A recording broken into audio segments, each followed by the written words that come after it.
நாங்கள் வந்து ரொம்ப கிளியராக நீங்களில் எங்களுடைய சீஃப் செக்ரட்டரி ரொம்ப அழகாக ஒரு கடிதம் எழுதியிருக்கின்றார். அந்த கடிதத்தில் என்ன சொல்லியிருக்காரு என்று சொன்னால், முதல்ல எங்களுக்கான இன்ஸ்டால்மெண்ட்டை நீங்கள் வழங்குங்க. நாங்கள் கேட்குறது சமகர சிக்ஷாக்காக நாங்கள் கேட்குறோம். நீங்கள் பிஎம்சியை கணக்கு சொல்கிறீங்க. அந்த பிஎம்சியில் வந்து நீங்கள் தரமான கல்வியை வழங்குங்க, ரொம்ப சந்தோஷம். ஆனால் அந்த தரமான கல்வியை வழங்க வேண்டுங்கிற அதே வேளையில் என்இபியை புகுத்துக்கணும்னு நீங்கள் சொல்கிறீங்க.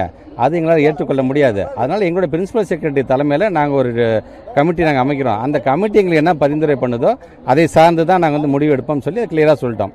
அந்த கமிட்டிலாம் முடிவு பண்ணதுக்கு அப்புறமேட்டு தான் நாங்கள் போய் அமைச்சரை போய் பார்க்கும்போது எங்கள் கமிட்டி அதை ஒத்துக்கல. நீங்கள் வந்து எங்களுடைய பிஎம்சிக்கு நாங்கள் பணம் கேட்கல, சமகர சிக்ஷாக்குன்னு பணம் கேட்குறோம். அதையும் முடிச்சு போடாமல் தயவுசெய்து நீங்கள் பணத்தை கொடுங்கள் தான் சொன்னமே தவிர எந்த காரணத்தை கொண்டும் கொள்கையை விற்றுக்கொண்டு நாம் கண்டிப்பாக இதை நான் பெற மாட்டேன்னு தெரிஞ்சுக்கணும்.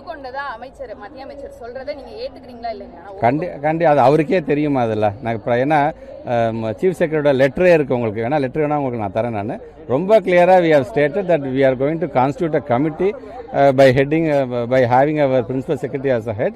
And based on that committee, அந்த கமிட்டி ஒத்துக்கிட்டால் மட்டும்தான். ஏன்னா நீங்கள் பிஎம்சின்னு சொல்கிறனா அது என்ன இருக்குன்னு எங்களுக்கு தெரியாது. நீங்கள் தரமான கல்வியை தரீங்க, எங்களுக்கு ரொம்ப சந்தோஷம். ஆனால் தரமான கல்வியை தரீங்க அதே வேளையில் உங்களோட ஹிடன் அஜெண்டா எங்களுக்கு என்னன்னு தெரியாது. அந்த ஹிடன் அஜெண்டாவை நான் தெரிஞ்சுக்கணுன்னா முதல்ல என் கமிட்டி எனக்கு வந்து பரிந்துரை பண்ணணும்.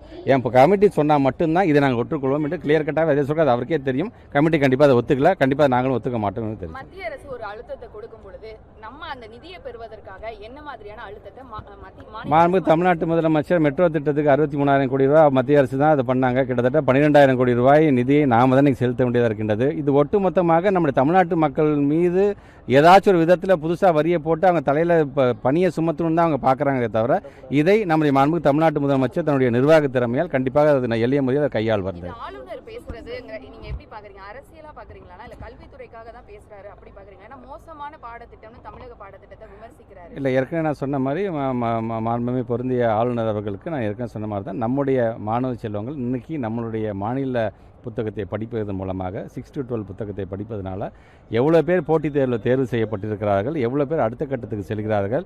நம்ம வந்து ஏற்கனவே சொன்ன மாதிரி ப்ரைவேட் ஸ்கூலில் இருக்கிற subject CBSE subject at par with நம்மளுடைய சப்ஜெக்ட் எப்படி இருக்குது என்பதை அவர் தெரிந்து கொண்டு ஏன்னா ஒரு கமிட்டி போட்டு பேசிட்டு அதுக்கப்புறம் ஒரு முடிவை சொல்லட்டும்.